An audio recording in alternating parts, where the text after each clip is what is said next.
Less than 1 hour. That's right. Less than 1 hour. In fact, just 50 minutes. That's the amount of time that the FBI spent questioning Abdul Muttalib, the foreign terrorist who tried to blow up a plane on Christmas Day. Then he was given a Miranda warning and a lawyer. And not surprisingly, he stopped talking. How did we get to this point? How did the Obama administration decide to treat a foreign terrorist who had tried to murder hundreds of people as if he were a common criminal? On Christmas Day, the skies above Detroit became a battleground in the war on terrorism. That day, the bomb being carried by Abdul Muttalib failed to detonate.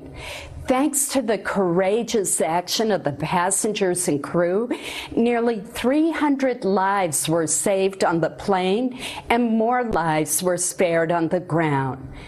The government's security system, a front line in the war against terrorists, failed long before Abdul Muttalib boarded his flight to the United States.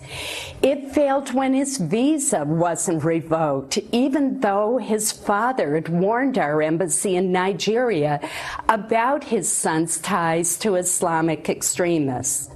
It failed when the intelligence community was unable to connect the dots that would have placed Abdul Muttalib on the terrorist watch list. It failed when this terrorist stepped onto the plane in Amsterdam with the same explosive used by the shoe bomber Richard Reed more than 8 years ago.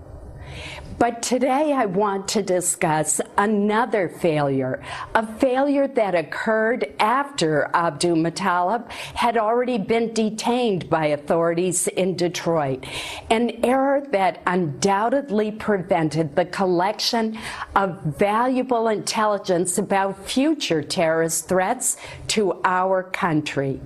This failure occurred when the Obama Justice Department unilaterally decided to treat this foreign terrorist as an ordinary criminal.